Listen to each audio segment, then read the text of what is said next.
আচ্ছা, এটা আমি করিয়ে নিই, তারপরে আমি দু একটা জিনিস বলবো যেগুলো আমি খাতার ক্ষেত্রে দেখছি এবং ভীষণ চোখে লাগছে, এগুলো যেন না হয়, ঠিক আছে? পাসটা তো করতে হবে নাকি?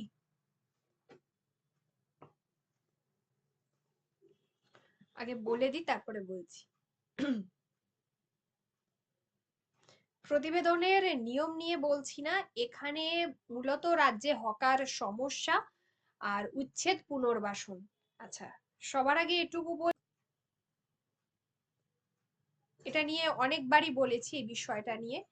আর একটা বিষয় হচ্ছে যেটা ডেট অনেকেই দিয়ে দিচ্ছ পরীক্ষায়, মানে এই খাতা দেখার ক্ষেত্রে সরকার কিভাবে পদক্ষেপ গ্রহণ করছে, সেটা মশারি টাঙানো হোক বা যেভাবে আমরা দেখি যে পরপর বিভিন্ন সরকারি তরফে বিভিন্ন ধরনের নির্দেশিকা জারি করা হয়, ঠিক আছে, এই সংবাদ মাধ্যমের দ্বারা, তো সেইগুলো আমরা উল্লেখ করতে পারি, ঠিক আছে। এবার হ্যাঁ, অনেকে আবার যেটা করেছো, বেশিরভাগ এটাও লিখেছো যে তোমার কি বলে যে বিভিন্ন এলাকায় যে মশার জন্য যে মানে তেল দেওয়া হয় বা যেগুলো মশা মারার ক্ষেত্রে যে পদক্ষেপ গ্রহণ করা হয়, জল জমতে দেওয়া হয় না, এগুলো ঠিক আছে, এগুলো নিয়ে কোনো অসুবিধা নেই।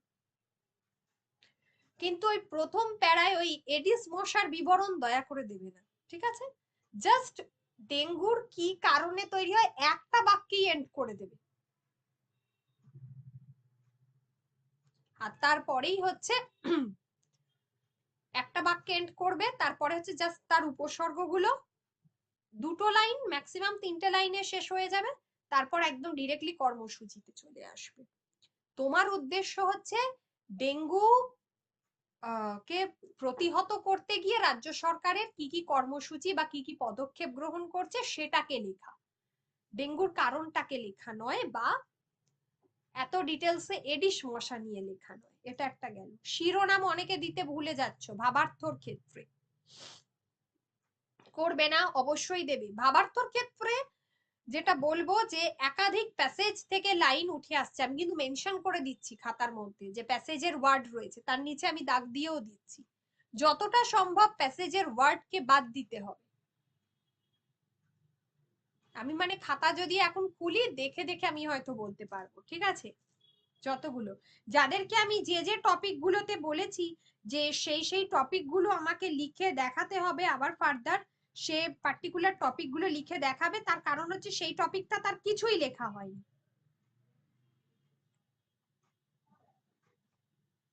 সম্পূর্ণ ভুল হয়েছে। আর একটা কথা, খাতার উপরে নাম লিখবে,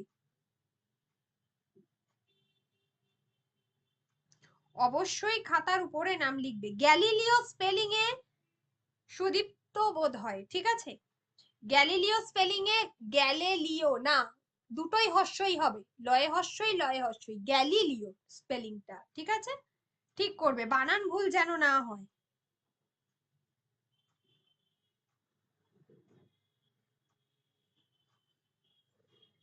আমি যতটা কারণ আমার খাতা তো কাটাই হয়নি। হ্যাঁ, আমার খাতা এখন পাইনি। আচ্ছা, এবারে আসি। হ্যাঁ ম্যাম, বলছিলাম ওই ভাবার্থটা যদি একটু হোমওয়ার্ক বেশি। আচ্ছা, হকার নিয়ে যেটা লিখতে হবে সেটা হচ্ছে যে হ্যাঁ, পরে আরেকবার বলে দিচ্ছি প্রেসিটা। হকার নিয়ে যেটা লিখতে হবে সেটা হচ্ছে যে অ্যাট ফার্স্ট হকার সমস্যাটা কি সেটা তুলে ধরতে হবে, ঠিক আছে? এই এই পুরো বিষয়টা কিন্তু আসলে মুখ্যমন্ত্রীর নির্দেশেই হয়েছিল, তো সেই কারণে ওনার নাম দেওয়া যাবে না, নাম দেওয়ার কোনো প্রয়োজন নেই, শুধুমাত্র সাংবিধানিক পদটা দিতে হবে যে কলকাতা সহ রাজ্যের বিভিন্ন জনবহুল এলাকায় রাস্তা বা ফুটপাত দখল করে বেআইনি ভাবে কিছু দখলদার ব্যবসা চালাচ্ছেন বলে সম্প্রতি মুখ্যমন্ত্রী জানিয়েছেন, ঠিক আছে, তাদেরকেই উচ্ছেদ। এবং তারপরই রাজ্য জুড়ে শুরু হয়েছিল উচ্ছেদ। তো কিভাবে উচ্ছেদ করা হচ্ছে, ওই বুলডোজার নামিয়ে, এবং এই সমস্যাটা, মূল যে সমস্যাটা ফার্স্ট প্যারাতে তুলে ধরবে, এবং দখল হয়ে থাকা ফুটপাত দখল মুক্ত করাটাই রাজ্য প্রশাসনের এই অভিযানের মূল উদ্দেশ্য, অর্থাৎ হকার উচ্ছেদের মূল উদ্দেশ্য, এটা এই অভিযান, ঠিক আছে? এটা গেল। সেকেন্ড প্যারাতে এখানে কি ধরনের তাহলে প্রথম হচ্ছে যে সমস্যাটাকে তুলে ধরা, ফার্স্ট প্যারাতে হচ্ছে সমস্যাটাকে তুলে ধরা। কি কি পয়েন্ট ইউজ করতে হবে? এক,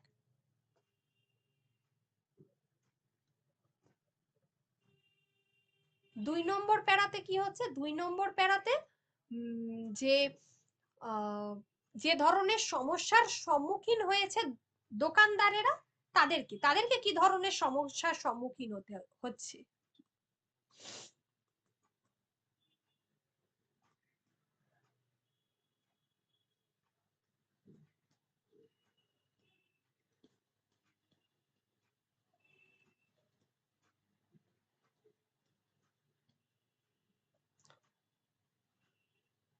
আর কারা এই ধরনের অংশগ্রহণ করছে, মূলত পুলিশ, মূলত পুরসভা, এরা শহরের সর্বত্র এবং জেলার বিভিন্ন মফস্বল শহরের ক্ষেত্রেও কিন্তু এই সমস্যা দেখা যাচ্ছে, এটা উল্লেখ করে দেবে, ঠিক আছে। বেআইনি দখল সরাচ্ছে পুলিশ, বাজেয়াপ্ত করছে বিভিন্ন সামগ্রী, বেআইনি দোকানগুলো ভাঙতে আনা হচ্ছে বুলডোজার, এই সমস্ত অভিযোগ তুলে ক্ষোভে ফেটে পড়তেও দেখা যায় দোকানিদের, তাদের ক্ষেত্রে যে সমস্যাটা হচ্ছে। এবং এরপরেই যেটা সমাধান আমরা জানি যে যেটা হচ্ছে পুনর্বাসন, যেটা এরপরে বন্ধ করে দেওয়া হয়। এবং পুনর্বাসনের দিকটা যেটা বলা হয় সেটা হচ্ছে মুখ্যমন্ত্রীর নির্দেশে কলকাতা শহরে শুরু হয়েছে, যেটা হচ্ছে হকার সমীক্ষার কাজ। সমীক্ষার কাজ করছে কে সেটা লিখতে হবে, সমীক্ষার দ্বারা সংখ্যা কত টোটাল, এটা কলকাতা পুরসভার সূত্রে এই সংখ্যাটা জানা গেছে, যেটা হচ্ছে 5 লক্ষ। পুরো আধিকারিকদের কথায় সমীক্ষার কাজ শেষ হলে যাবতীয় তথ্য পাঠানো হবে সরকারের কাছে, এবং সরকার এই বিষয়ে অ্যাপ তৈরির কথা বলেছে এই সমস্যা সমাধান, এবং যার মাধ্যমে ডিজিটাল যে পরিচয়পত্র দেওয়া হবে, কাদেরকে দেওয়া হবে ডিজিটাল পরিচয়পত্র, পরিচয়পত্র দেওয়া হবে হকারদেরকে, ঠিক আছে। এবং তারপরেই তাদেরকে পুনর্বাসনের ব্যবস্থা করা হবে, এবং খুব দ্রুত হকার সমস্যার সমাধানে বদ্ধপরিকর বলে জানানো হয়েছে প্রশাসনের তরফ। এই হলো মূল বিষয়টা, একদম মানে ছোট করে টু দা পয়েন্ট উত্তরগুলো লিখতে হবে। ম্যাম, হ্যাঁ, এখানে আমার একটা কোশ্চেন ছিল। তো প্যারার পর প্যারা করে গেছো, এটা নয়। 1 নম্বর। 2 নম্বর, পুরসভার আধিকারিক হয়, পুরসভার কাউন্সিলর হয়। পদগুলো যখন লিখবে তখন এইভাবে নিজেরা বুঝে সেটা লিখবে। কার ক্ষেত্রে, রাজ্যের ক্ষেত্রে যদি দাও যে হ্যাঁ রাজ্যের মন্ত্রী বলেছেন বা রাজ্যের এই মন্ত্রী বলেছেন, ঠিক আছে, বা সংশ্লিষ্ট দপ্তরের মন্ত্রী বলেছেন, যেমন বললে যে নগর উন্নয়ন দপ্তর, সেই রিলেটেড ব্যাপার থাকলে যে সংশ্লিষ্ট দপ্তরের মন্ত্রী বলেছেন, এটা লিখলো।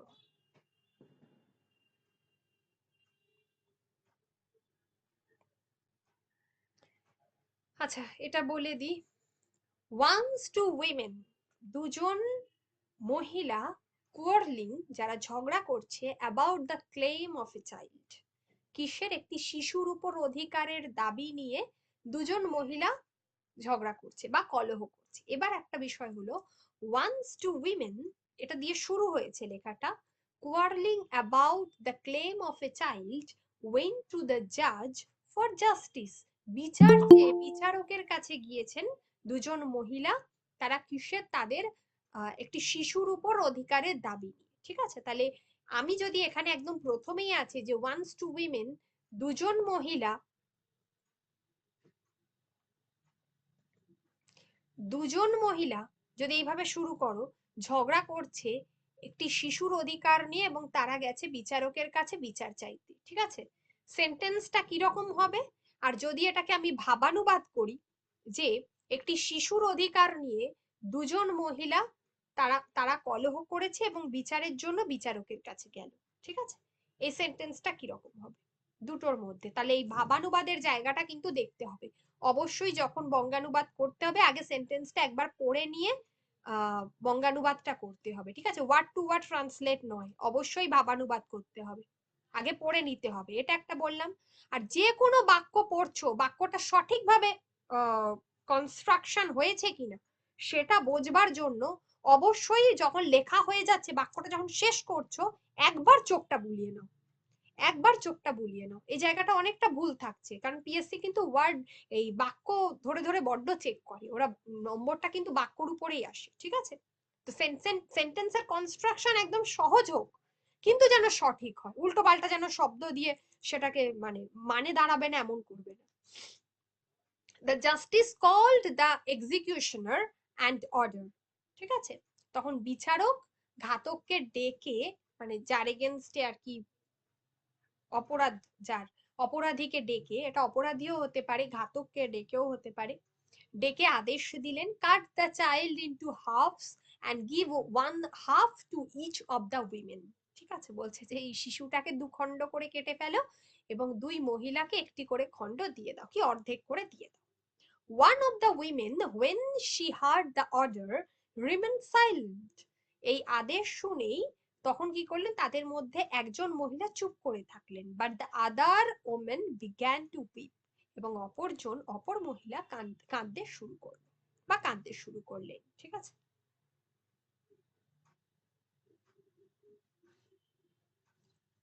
এটা তো একদমই সহজ আছে।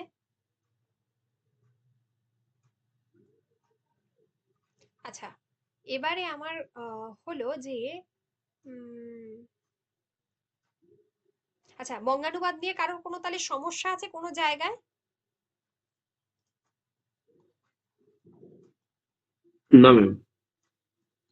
ঘাতক হতে পারে,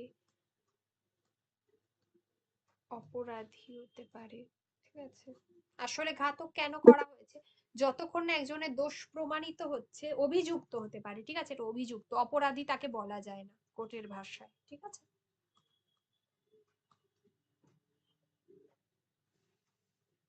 তাই জন্য অপরাধীটা এক্সাক্ট করবে না, যতক্ষণ না তার দোষ প্রমাণ হচ্ছে ততক্ষণ তাকে অপরাধী বলা যায় না। ইংলিশ স্যার কবে ক্লাসটা নেবেন? ইংলিশ স্যার প্রবাবলি 4 তারিখের পরে ক্লাস নেবেন, ঠিক আছে, 4 তারিখের পরে শিওর ক্লাস নেবেন। বলছি ম্যাম, যদি এই কোনোটার বাংলা মানে যদি একদম না জানি তাহলে তখন কি করব? যেমন এক্সিকিউশন আর এটা বাংলা। কাছাকাছি কোনো একটা, একেবারে না জানলে তো তার কাছাকাছি একটা শব্দকে লিখে আসতে হবে, এটা তার ভাবটাকে লিখে আসতে হবে, মানে আশা করি এই বাক্যটা দেখে তো বুঝতে পারছো, দ্য জাজ called the executioner and order, ঠিক আছে। এক কথায় যিনি হচ্ছেন, মানে অ্যাকচুয়ালি আমরা এটাকে বলতে পারি ঘাতক ঠিক বলা যায় না, এক্সিকিউশনারটা মানে এক্সিকিউট থেকে হয়েছে, তো তো এখানে আরো একটা শব্দ হতে পারে এটাকে, যিনি মানে অ্যাকচুয়ালি ওটাকে আদেশ পালনকারী করো, আদেশ পালনকারী, এক্সিকিউট। জল্লাদ টাইপের কিছু একটা হবে না হ্যাঁ হ্যাঁ ম্যাম? হ্যাঁ, জল্লাদ টাইপের একজন থাকে যে বিচারকের ওখানে ফাঁসি দিয়ে যে ফাঁসি দেয়, দিয়ে দেয়, ঠিক ওই আছে। টাইপের একটা হ্যাঁ, হ্যাঁ, ওই জল্লাদ। টাইপের কিছু একটা হবে না? হ্যাঁ, ওটা না করলে এখানে আদেশ পালনকারী করে দাও, আদেশ পালন, অভিযুক্ত হ্যাঁ, করো আদেশ না, পালনকারী আদেশ কিংবা পালন জল্লাদ এই এটাই, টাইপের কিছু একটা হবে। আদেশ পালনকারী করো। এক্সিকিউট করাকে বলা হয় কোনো কিছু পালন করা, তো এখানে আদেশ পালনকারী।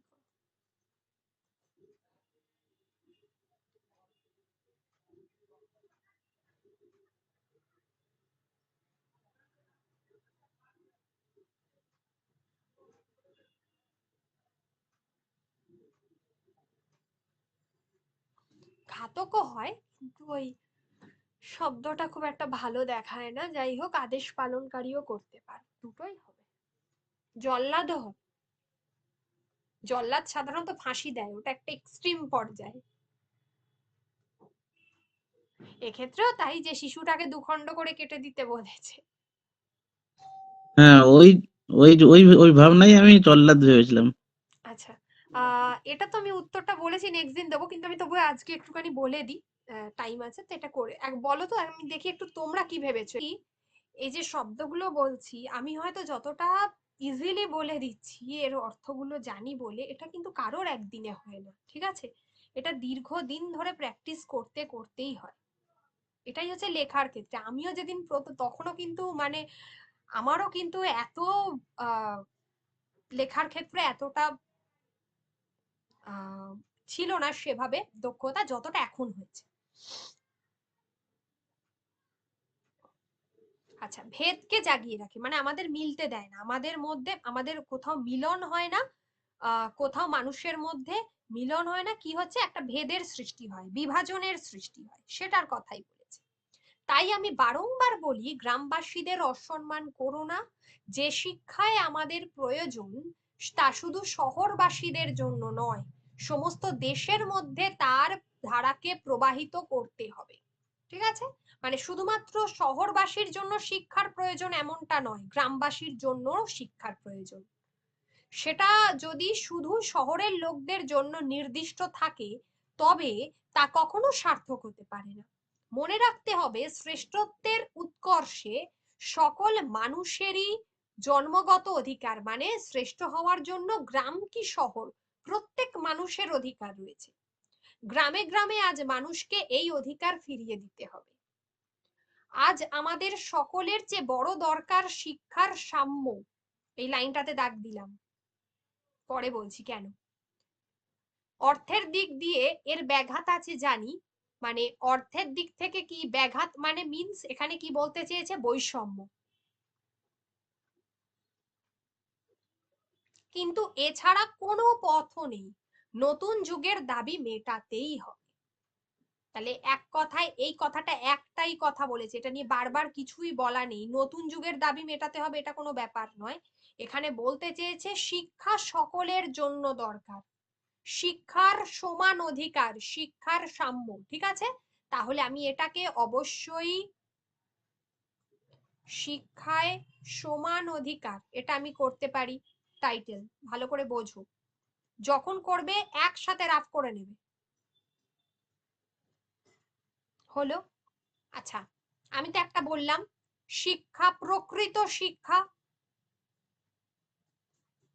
হতে পারে।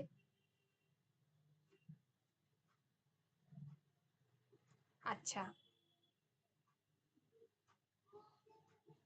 শিক্ষা ও সাম্য। আচ্ছা আচ্ছা, এবার তোমরা আমাকে বলো যদি তোমরা কিছু ভেবে। তাহলে এখানে এক কথায় বলেছে ফার্স্টেই যে আমাদের, আমাদের শব্দটা তো এখানে দেওয়া যাবে না। শিক্ষিত লোকদের জ্ঞান যে নিষ্ফল হয়, অভিজ্ঞতা যে পল্লীবাসীর কাজে লাগে না, তার কারণ আমাদের অহমিকা। ঠিক আছে, মানে মানুষের, এখানে আমাদের বলতে বলছে যে মানুষের, যাতে আমাদের মিলতে দেয় না, ভেদকে জাগিয়ে রাখে। ঠিক আছে,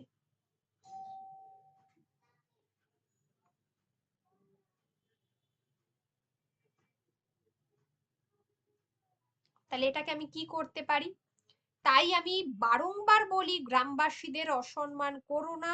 যে শিক্ষায় আমাদের প্রয়োজন তা শুধু শহরবাসীদের জন্য নয়, সমস্ত দেশের মধ্যে তার ধারাকে প্রবাহিত করতে হবে। এই পুরো এই জায়গাটায় এসে প্রথম বাক্যটাকে অ্যাডজাস্ট করে লিখবে, যতটা দেখালাম প্রথম বাক্যটা,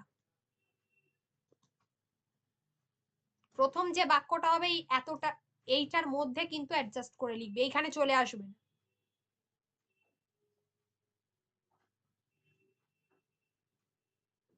আর যদি মনে করো যে এটাকে দেব, এই যে নতুন যুগের দাবি মেটাতেই হবে, যেহেতু এটা জোর গলায় বলেছে, এই নতুন যুগ কথাটাকে আগামী প্রজন্ম,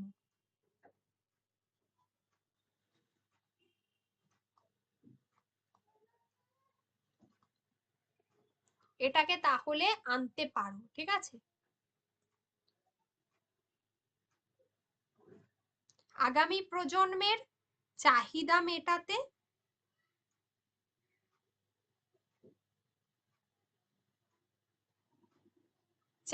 মেটাতে সব শ্রেণীর মানুষের কাছে শিক্ষাকে পৌঁছে দিতে হবে। শিক্ষায়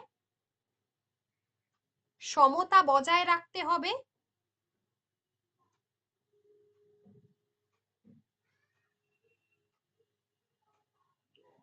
শিক্ষায় সমতা বজায় রাখতে হবে, অথবা এটাও করতে পারো যে শিক্ষায়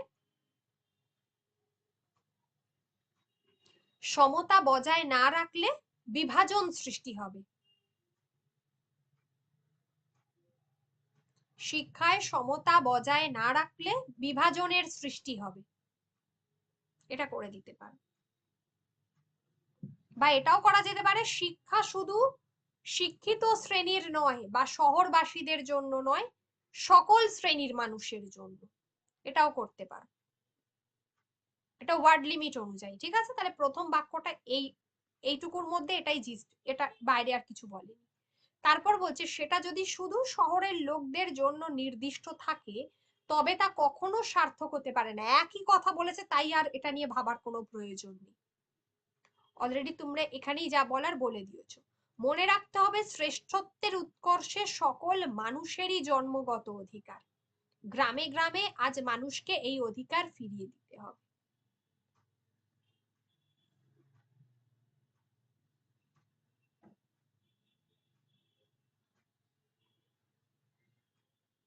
আরেকটা হচ্ছে এখানে আরেকটা লাইন বরং দিতে পারো, যে শিক্ষিত মানুষকে, যেটা ওই অহমিকা বলেছে, অহংকার ত্যাগ করতে হবে শিক্ষার বিষয়ে, এবং উপলব্ধি করতে হবে যে শিক্ষা শুধু শহরবাসীর নয়, যেটা আমি বললাম গ্রামবাসীদের জন্য। শিক্ষার অধিকার সকল মানুষের জন্য, বা শ্রেষ্ঠত্বের নিরিখে শিক্ষা সকলের অধিকার। ঠিক আছে, শ্রেষ্ঠত্বের নিরিখে এটা উল্লেখ করে দেবে। আজ আমাদের সকলের যে বড় দরকার শিক্ষার সাম্য, অর্থের দিক থেকে যে ব্যাঘাত মানে বলেছে যে অর্থনৈতিক দিক থেকে বৈষম্য থাকলেও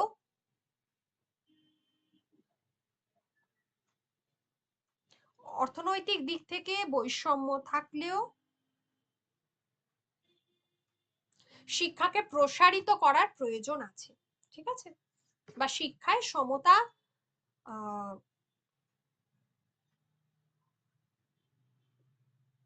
রাখার প্রয়োজন আছে।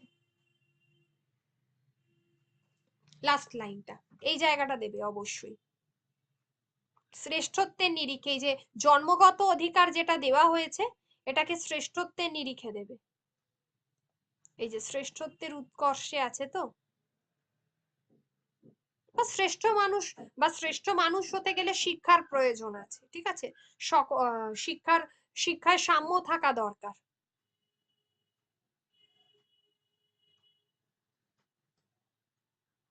এটাকে আরেকটাও করা যেতে পারে যে অর্থনৈতিক দিক থেকে বৈষম্য থাকলেও শিক্ষায় সাম্য থাকলেই মানুষ শ্রেষ্ঠ জাতিতে পরিণত হবে। এটাকে আরো একটা কথায় লেখা যেতে পারে। ঠিক আছে, অর্থনৈতিক দিক থেকে সাম্য থাকলেও, অর্থনৈতিক দিক থেকে বৈষম্য থাকলেও শ্রেষ্ঠ মানুষ, ভুল বললাম, অর্থনৈতিক দিক থেকে বৈষম্য থাকলেও শিক্ষায় সমতা থাকলেই শ্রেষ্ঠ মানুষে পরিণত হওয়া যাবে, বা পরিণত হওয়া সম্ভবপর হবে। এইটা বোঝাতে পারলাম? তোমরা কেউ ভেবেছো কিছু বলবে?